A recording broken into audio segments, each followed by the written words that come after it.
안녕하십니까. 딥러닝을 이용한 오목 인공지능 프로그램을 만들게 된 박지훈, 김태양입니다. 우선 프로젝트의 설명에 들어가기에 앞서 목차를 먼저 보며 큰 그림을 보여드리겠습니다. 이제 목차를 보게 되시면 프로젝트의 개요, 본론, 영상, 결과 순으로 정리가 되어 있습니다. 먼저 개요로는 프로젝트에 대한 배경과 팀원 역할, 그리고 주요 라이브러리에 대한 설명을 담았습니다. 그 후 본론으로 들어가게 되면 딥러닝과 CNN 구조에 대한 개념과 원리를 설명드리게 될 것입니다. 그 후 소스 코드에 대한 간략한 설명을 드리며 본론에 대한 발표가 끝날 것입니다. 마지막으로 프로젝트의 시연 영상과 결과를 발표하겠습니다. 이제 프로젝트의 개요에 대해서 설명드리겠습니다. 이제 화면을 보게 되시면 프로젝트의 기간과 목적, 초기에 잡았던 운영 계획 등을 작성하였습니다. 그리고 팀원들의 역할로는 박지훈 학생이 CNN 구조 설계 및 딥러닝 코딩, 그리고 인공지능 학습을 전담하였고, 김태양 학생이 오목 프로그램 전체 작성 및 각종 인터페이스 담당을 하게 되었습니다. 또한 프로젝트에 사용한 라이브러리로는 이제 파이썬 3.7.1 버전과 오픈CV 4.0, 텐서플로우 CPU 버전, 그리고 파이QT가 있습니다. 자세한 설명은 다음 장에 설명하였습니다. 그리고 간트 차트는 참고해서 봐주시면 감사하겠습니다. 이제 본론으로 들어가 보겠습니다. 먼저 딥러닝은 머신러닝의 특정한 한 분야로서 연속된 층에서 점진적으로 의미 있는 표현을 배우는데 강점이 있는 데이터로부터 표현을 학습하는 새로운 방식입니다. 데이터로부터 모델을 만드는데 얼마나 많은 층을 사용했는지가 그 모델의 깊이가 되는데, 이 분야의 적절한 다른 이름은 층 기반 표현 학습 또는 계층적 표현 학습이 될 수 있습니다. 최근의 딥러닝 모델은 표현 학습을 수십 개, 수백 개 연속된 층을 가지고 있으며, 이 층들을 모두 훈련 데이터에 노출해서 자동으로 학습시킵니다. 이제 딥러닝의 구조 중 하나인 CNN에 대해서 설명드리겠습니다. CNN, 다른 말로 합성곱 신경망은 음성 인식이나 이미지 인식에서 주로 사용되는 신경망의 한 종류인데, 다차원의 배열 데이터를 처리하도록 구성되어 컬러 이미지와 같은 다차원 배열 처리에 특화되어 있습니다. 그래서 이미지 인식 분야에서 딥러닝을 활용한 기법은 대부분 CNN을 기초로 하고 있습니다. 일반 신경망의 경우 이미지 데이터를 그대로 처리합니다. 이미지 전체를 하나의 데이터로 생각해서 입력으로 받아들이기 때문에 이미지의 특성을 찾지 못하고 이미지의 위치가 조금만 달라지거나 왜곡된 경우에 올바른 성능을 내지 못하는 반면, 합성곱 신경망은 이미지를 하나의 데이터가 아닌 여러 개로 분할하여 처리하기 때문에 이미지가 왜곡되더라도 이미지의 부분적 특성을 추출할 수 있어 올바른 성능을 낼 수 있는 장점을 가지고 있습니다. CNN의 구조는 여태까지의 신경망과 마찬가지로 여러 계층을 조합하여 만들어지는데, 일반적인 신경망과는 다르게 합성곱 계층과 풀링 계층이 추가됩니다. 그러한 특징 중 하나는 합성곱 계층과 풀링 계층이 추가되긴 하지만, 출력과 가까운 층에서는 여태껏 사용했던 Affine Value 계층 구성을 사용할 수 있다는 것입니다. 또한 마지막 계층에서는 Affine Softmax 조합을 그대로 사용합니다. 이제 소스 코드 설명에 들어가기에 앞서 트레인 데이터 파트를 맡은 김태양 학생이 설명을 시작하도록 하겠습니다. 안녕하십니까. 앞서 인사드렸던 박지훈입니다. 바로 트레이닝 파트 설명으로 들어가겠습니다. 우선 이쪽을 보게 되시면 training.py 파일을 실행하시면 CNN 모델이 학습됩니다. 그리고 TensorFlow GPU를 설치하시면 보다 더 빠르게 학습이 가능하십니다. 학습 결과는 모델 폴더에 저장됩니다. 이제 소스 코드를 보시겠습니다. 소스 코드로 우선 def read 파일, 괄호 파일 네임 패스로 들어가 파일을 읽어 올 텐데, 그 아래의 구문을 보시면 zeros 괄호 함수는 0으로 초기화된 shape 차원의 n-ray 배열 객체를 반환하고 array 명령으로 배열을 만들 때 명시적 적용을 위해 d타입 인수를 사용하였습니다. 그 아래에 f는 오픈 구문에서 괄호 안에 파일 이름 r이라고 되어 있는데, r은 읽기 모드를 뜻합니다. CNT는 0으로 while 반복문 도입부로 들어가 오목 학습 데이터를 읽어오는데, F는 오픈으로 파일을 연 후 while truth 루프 안에서 readline을 통해 계속 읽어드립니다. 그 후 split 함수로 이제 문자열을 나누고 for의 range 함수를 사용하여 인덱스를 가져옵니다. 그 다음 장은 이제 보시게 되면 한 개의 데이터를 회전 그리고 반전으로 12개로 증강하는 코드들입니다. 중복되는 코드들이 많은데 flip LR은 좌우 반전이고 flip up은 상하 반전을 나타내고 있습니다. 그리고 이제 매개 변수를 선언하는 함수인데 running rate는 0.001로 설정, epoch는 데이터셋에 대해 한 번 학습을 하는 상태를 말합니다. 여기서는 50으로 설정하였습니다. 그리고 배치 사이즈는 한 번의 배치마다 주는 데이터 샘플의 사이즈를 말하는데 여기서는 100으로 설정하였습니다. 파일 패스는 트레이닝 데이터, 학습 데이터가 저장된 폴더이며 세이브 파일에서 모델 저장, 폴더, 파일명으로 저장되며 보드 X 스택은 학습 데이터의 저장 공간입니다.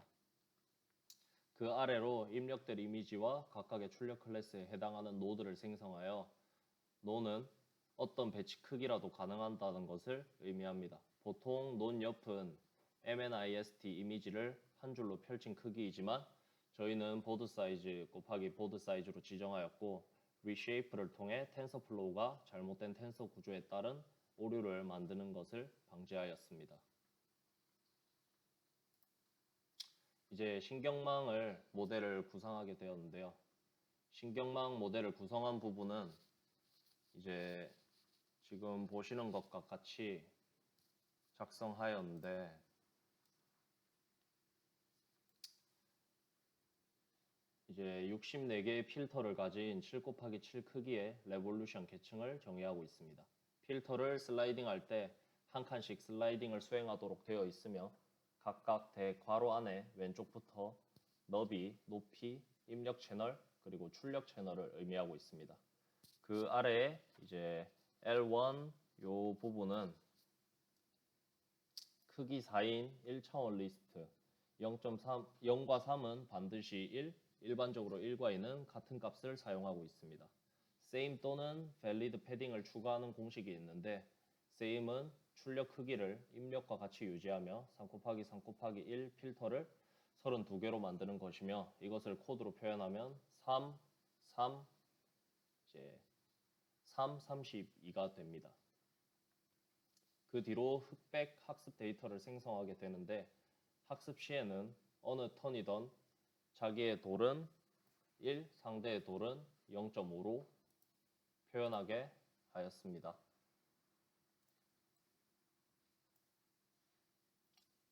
그 아래로 이제 학습 오류 시 학습 데이터에 문제가 있습니다를 출력하게 되었고 성공적으로 학습이 완료될 시 모델 저장이 완료되었습니다로 출력되며 끝나게 됩니다.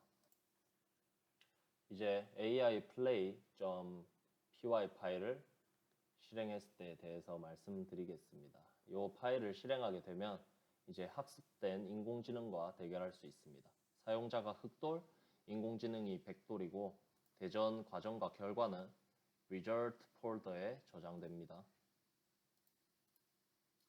이제 들어오게 되시면 헤더 부분은 다른 데서 썼던 것과 똑같이 라이브러리에 대한 임포트가 들어가게 되고 이제 뭐 오픈CV는 이미지 식별 처리, QPIX 맵은 이미지 처리하는 클래스, 사진 출력할 때 사용하게 되고 신경망 라이브러리를 불러옵니다. 이제 신경망 쪽을 보시면은 앞에 트레이닝 파일과 유사한 부분이 많은데 이제 tf.placeholder는 먼저 만들고 값을 나중에 지정해주는 자료형입니다.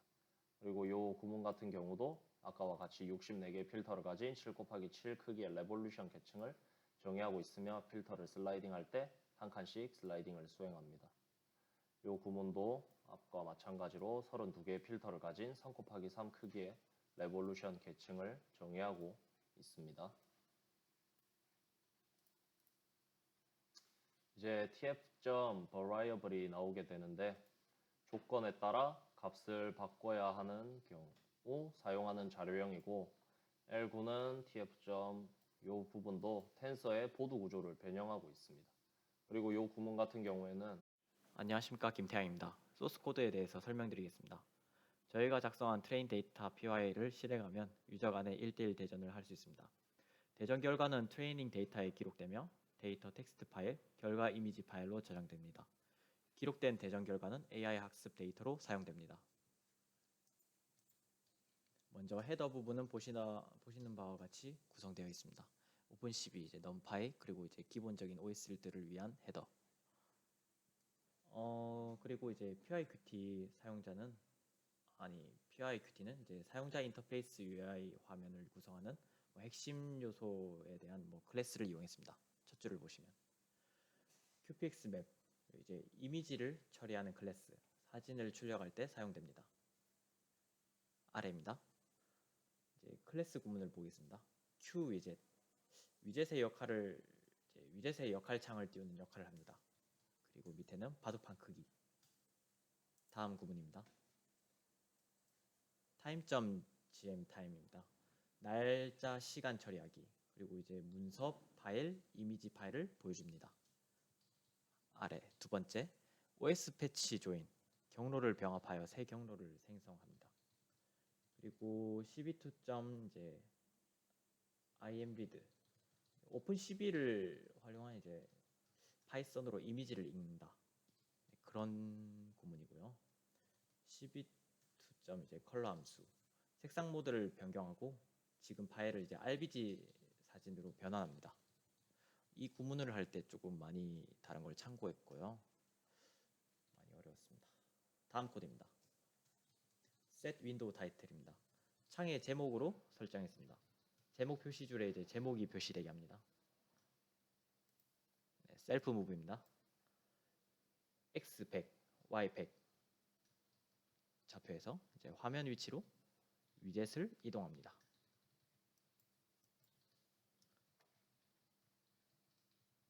셀프 리사이즈입니다. 리사이즈 메소드는 위젯을 크기를 조정하기 위해 사용했고요. 너비는 500, 높이는 500입니다. 마지막으로 show. 방법은 위젯을 화면에 표시합니다. 위젯은 먼저 메모리에 만들어지고 나중에 화면에 표시가 됩니다.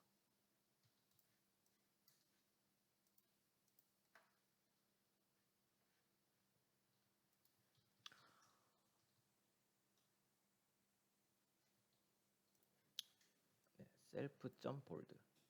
이 구문에서 이미 돌이 있을 때 수를 돌 수 없다는 뜻이고요. 아래 구문을 보시면 게임 결과를 확인할 수 있고 if 턴을 해가지고 흑백 턴을 교체합니다. 그리고 마지막으로 else를 한 번 더 줘서 게임이 끝나지 않았다면 턴을 바꾸어주고 계속 진행합니다. 다시 흑백 턴 교체하고요.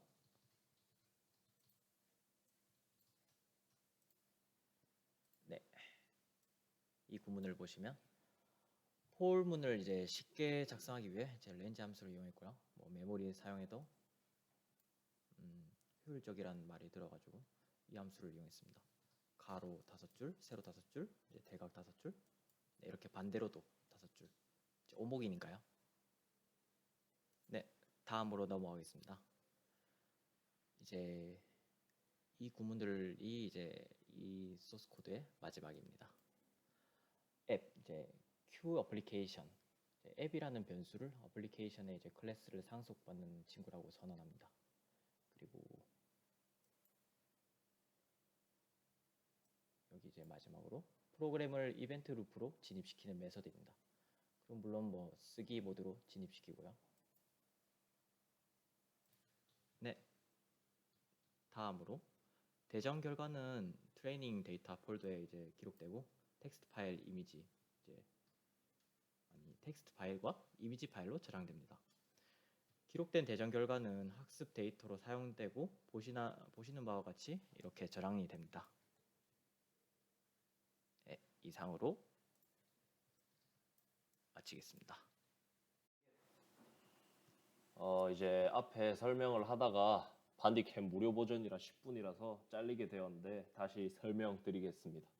tf.variable은 조건에 따라 값을 바꿔야 하는 경우 사용하는 자료형이며 이 구문은 텐서의 보드 구조를 변형하고 있습니다. 그리고 이 아래 같은 경우에도 tf.variable은 랜덤으로 표준 분포에 따라 값을 배정하고 싶을 때 사용하는데 만들고 싶은 형태와 평균, 편차 등을 지정하여 랜덤하게 값을 지정합니다. 그리고 self.logis는 tf.matmul 이 부분을 3차원 텐서 사이에 행렬 곱을 이용하면 2차원 행렬 곱 2개를 간단히 나타낼 수 있습니다. 그리고 이 아래쪽에 이제 self.saver는 tf.trainsaver 텐서플로우 모델을 저장하고 불러오는 구문이며 해당 코드처럼 tf.trainsaver에 아무것도 지정하지 않았다면 모든 변수들을 저장시킵니다. 그 아래 이제 tf.session 객체는 파이썬 객체와 데이터, 객체의 메모리가 할당되어 있는 실행 환경 사이 연결 뒤 중간 과정 저장 후 최종 결과를 작업 환경으로 내주고 있습니다. 이 구문 같은 경우는 창의 제목으로 설정했으며 제목 표시줄에 제목이 표시되도록 하였습니다. move 괄호 방법은 x는 100, y는 100 좌표에서 화면의 위치로 위젯을 이동시키며 resize 메소드는 위젯의 크기를 조정합니다. 너비 500, 높이 500입니다. self.show 방법은 화면의 위젯을 표시합니다. 위젯은 메모리에 먼저 만들어지고 나중에 화면에 표시되게 되어 있습니다.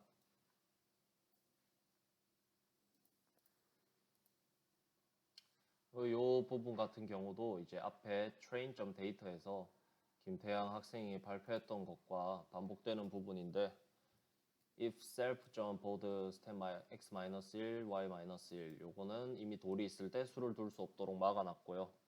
아래 구문으로 게임 결과를 확인할 수 있습니다. 여기서 이제 색상 모드 변경, 그림 파일, RGB 사진으로 변환하는 함수를 넣었고요.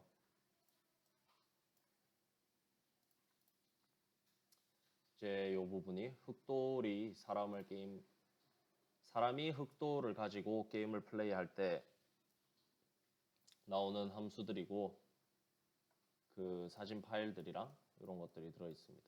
백돌이 인공지능 게임 플레이를 할 때 resize에서 오픈CV가 이미지 크기를 조절하여 게임 결과를 확인할 수 있으며 함수에서 색상 모드 변경, 그림 파일을 RGB 사진으로 변환하고 요 I'm right 요거를 통해서 이미지를 저장하고 있습니다.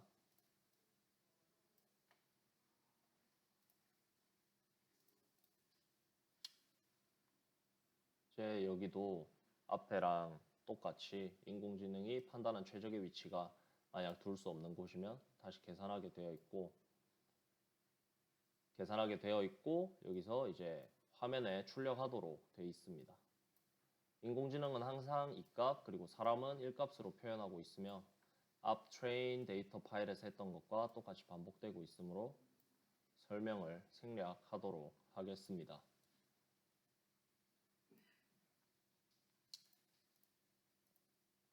이제 그 프로젝트를 완성한 후 시연하는 영상을 재생하도록 하겠습니다.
이제 이렇게 게임이 끝나게 되면은 모든 게 이제 정지하게 되고 지금 이제 출력되는 화면을 보시면은 이제 AI가 두려고 했을 때 둘 수 없는 부분에 두는 연산을 했기 때문에 AI 거긴 둘 순 없다 이제 경고가 뜨면서 수가 막혔지만 저기엔 표현되지 않았습니다. 그리고 게임이 끝나면 이제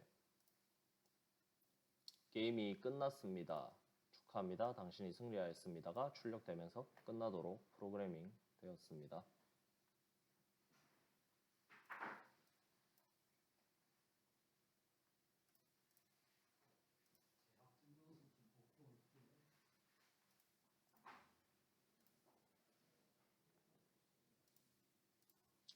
이제 프로젝트 결과에 대해서 말씀드리겠습니다. 위 사진과 같이 사람 간의 대전을 통해 얻은 결과로 학습하는 것을 확인하였고, 이제 포크는 아까 앞에서 말씀드린 것처럼 학습 데이터 전체를 한 바퀴 도는 것을 말하며, 이제 저쪽에 자세히 보게 되시면은 에포크 원 코스트에 대해서 여기 정확도가 출력되어 있습니다.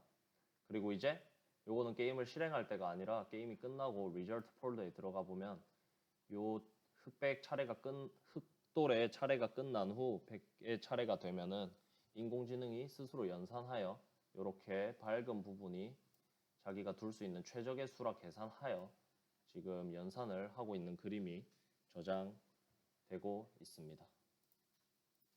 이제 끝으로 이 과목을 선택하면서 정말 힘든 부분들이 많았지만